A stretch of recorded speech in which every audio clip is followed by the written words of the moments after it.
வணக்கம். தமிழ் பேசும் மக்களின் உரிமை குரலான வீரகேசரியின் இரவு நேர பிரதான செய்திகள் வாசிப்பது எம் சிகா ரவி மற்றும் அவினேஷ் ஜோன்சன். செய்தியாசிரியர் எஸ் லோகேஸ்வரன். முதலில் தலைப்புச் செய்திகள்.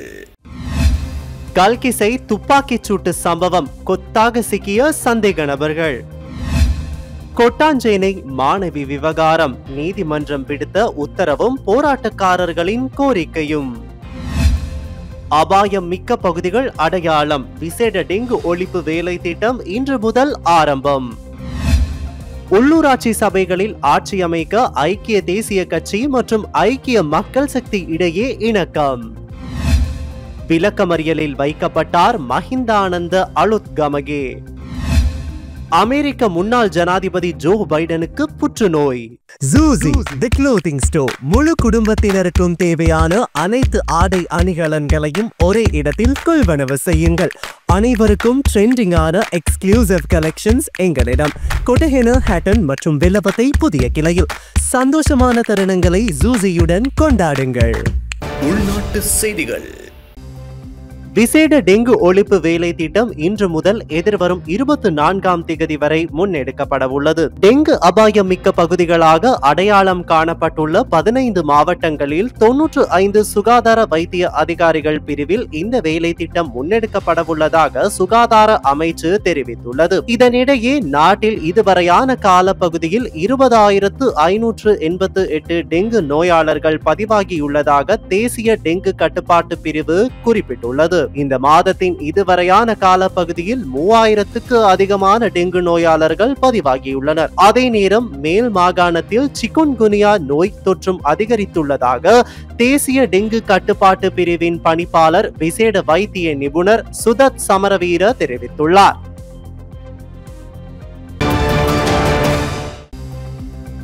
கொட்டாஞ்சேனை பகுதியில் பாடசாலை மாணவி ஒருவர் உயிரை மாய்த்துக் கொண்ட சம்பவம் தொடர்பில் சந்தேக நபரான பாடசாலை ஆசிரியர் தொடர்பான விசாரணைகளின் முன்னேற்றத்தை நீதிமன்றில் சமர்ப்பிக்குமாறு கொழும்பு நீதவான் நீதிமன்றம் போலீசாருக்கு இன்று உத்தரவிட்டுள்ளது. இந்த வழக்கை எதிர்வரும் ஜூன் மாதம் 23ஆம் திகதி நீதிமன்றில் முன்னிலைப்படுத்துமாறு உத்தரவிடப்பட்டுள்ளது. குறித்த முறைப்பாடு தொடர்பில் முன்வைக்கப்பட்ட சமர்ப்பணங்களை பரிசீலித்த கொழும்பு மேலதிக நீதவான் பசன் அமரசேன இந்த உத்தரவை பிறப்பித்துள்ளார். கொட்டாஞ்சேனையில் கல்பொத்த வீதியில் உள்ள ஒரு அடுக்குமாடி குடியிருப்பில் வசித்து வந்த டில்ஷி அம்ஷிகா என்ற 15 வயது மாணவி கடந்த ஏப்ரல் மாதம் 29ஆம் திகதி 6வது மாடியில் இருந்து விழுந்து தனது உயிரை மாய்த்துக் கொண்டார். இந்நிலையில் கொட்டாஞ்சேனை மாணவிக்கு நீதி கோரி நீதிமன்றத்திற்கு முன் பாரிய போராட்டம் ஒன்று இன்றைய தினம் முன்னெடுக்கப்பட்டது.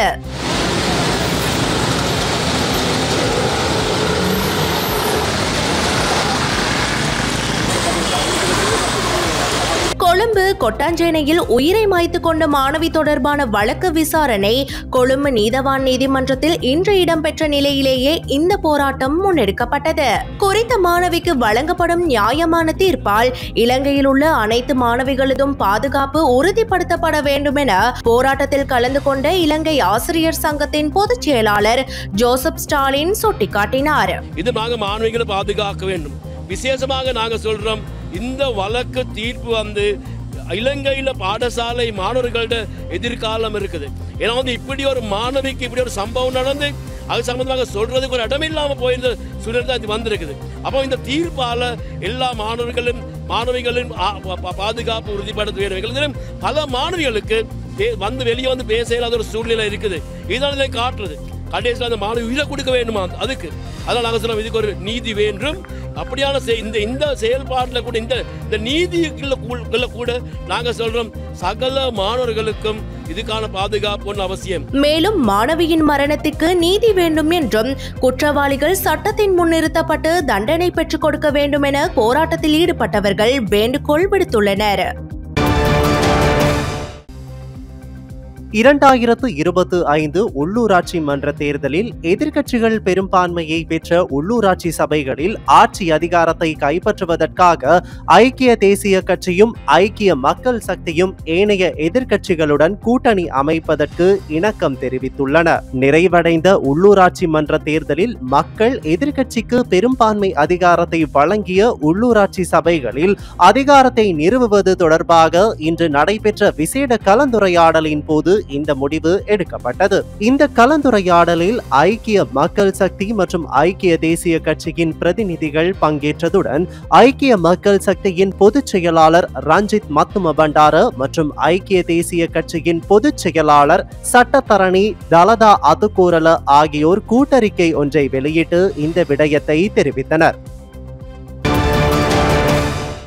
பட்டலந்தை ஆணைக்குழுவின் அறிக்கையை ஆய்வு செய்வதற்கு சட்டமா அதிபரினால் 4 பேர் கொண்ட குழு ஒன்று நியமிக்கப்பட்டுள்ளது. பெரும் சர்ச்சையை ஏற்படுத்தியுள்ள பட்டலந்தை ஆணைக்குழுவின் அறிக்கை கடந்த மார்ச் மாதம் 14ஆம் தேதி சபை முதல்வர் அமைச்சர் பிமல் ரத்நாயக்கவால் பாராளுமன்றத்தில் சமர்ப்பிக்கப்பட்டது. தொடர்ந்து இந்த அறிக்கை மீதான 2 நாள் விவாதம் அண்மையில் பாராளுமன்றத்தில் இடம்பெற்றது.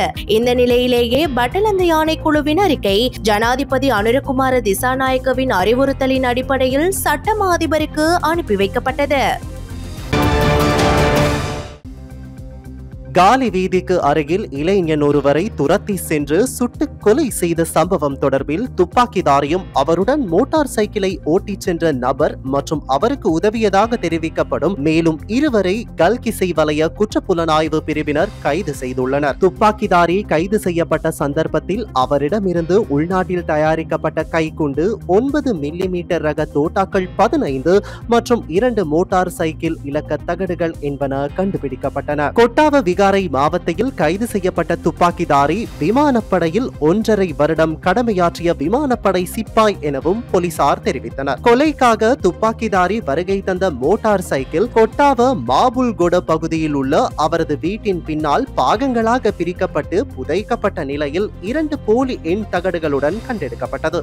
இந்த கொலைக்கு உடந்தையாக செயற்பட்ட 2 நபர்கள் கடந்த 10ஆம் தேதி கைது செய்யப்பட்டதாகவும் கல்கிசை வலய குற்றப்புலனாய்வு பிரிவு தெரிவித்துள்ளது. கல்கிசை வலயத்திற்கு பொறுப்பான சிரேஷ்ட போலீஸ் அத்தியட்சகர் பிரசன்ன பிராமணகேயின் நேரடி மேற்பார்வையின் கீழ் கல்கிசை வலய குற்றப்புலனாய்வு பிரிவினரால் மேற்கொள்ளப்பட்ட விசாரணைகளில் இந்த குற்றத்துடன் தொடர்புடைய நாட்டில் வசிக்கும் அனைத்து சந்தேக நபர்களும் கைது செய்யப்பட்டுள்ளதாக தெரிவிக்கப்படுகிறது. கடந்த 5ஆம் தேதி இடம்பெற்ற குறித்த துப்பாக்கிச் சூட்டு சம்பவத்தில் உயிரிழந்த நபர் தெஹிவலை ஓல்பன் பிளேஸை சேர்ந்த 19 வயதுடைய பிரவீன் நிசங்க என்ற இளைஞர் ஆவார். இவர் கல்கிசை நகர சபையில் துப்புரவு பணியாளராக செயற்பட்டு வந்துள்ளார். கொலை செய்யப்பட்ட நபர் சம்பவ தினத்தன்று கல்கிசையில் உள்ள சில்வஸ்டர் வீதி பகுதியை சுத்தம் செய்து கொண்டிருந்த போது அங்கு வந்த மோட்டார் சைக்கிள் ஒன்றின் பின் இருக்கையில் அமர்ந்திருந்த நபர் ஒருவர் மேற்கொண்ட துப்பாக்கிச் சூட்டுக்கு இலக்காகி உயிரிழந்தார். கொலை செய்யப்பட்ட இளைஞன் தற்போது சிறையில் உள்ள தெஹிவலை சத்துரி என்ற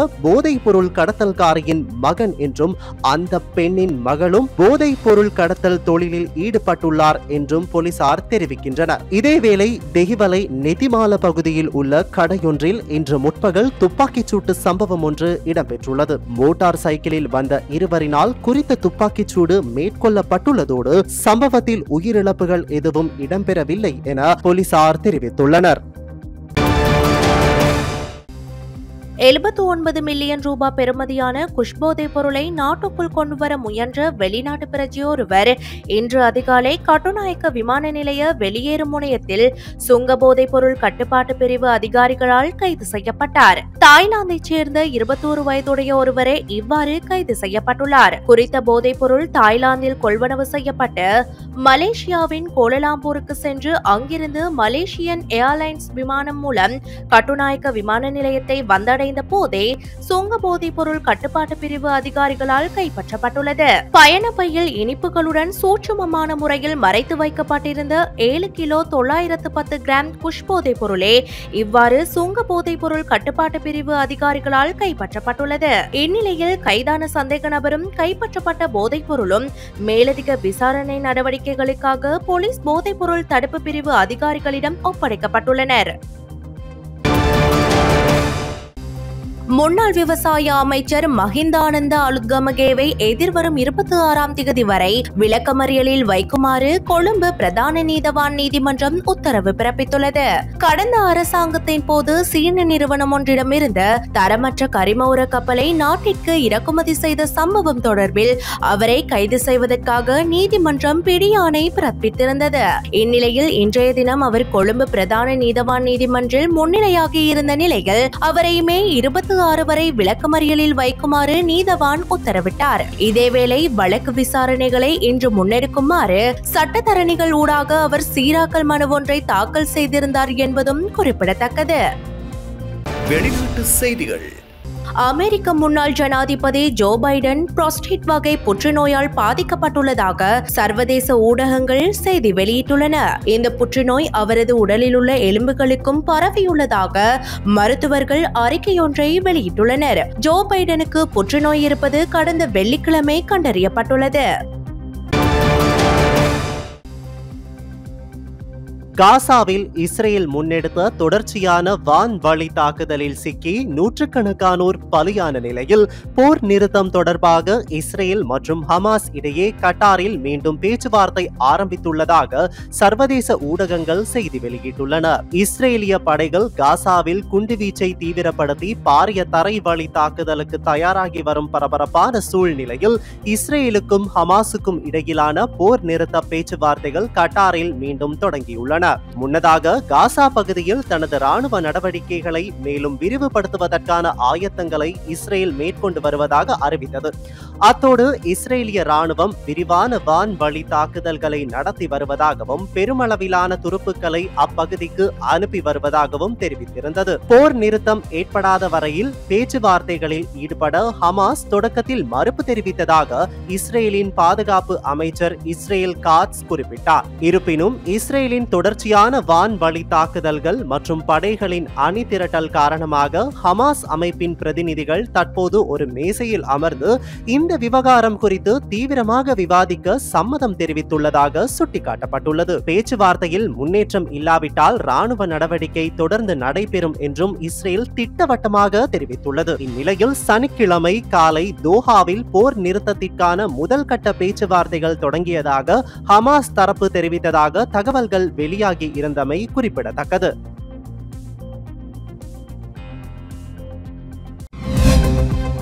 இன்றைய நாணய மாற்று விகிதம்.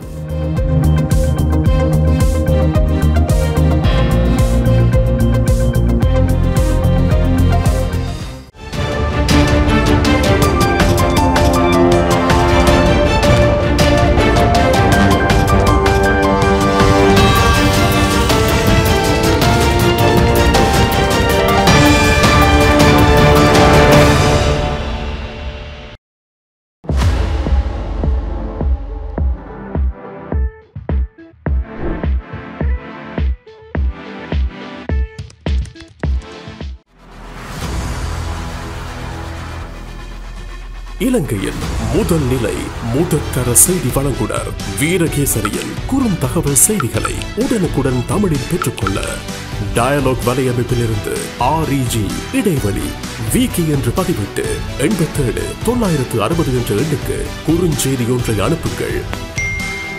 வீரகேசரி செய்தியுடன் இணைந்திருங்கள்.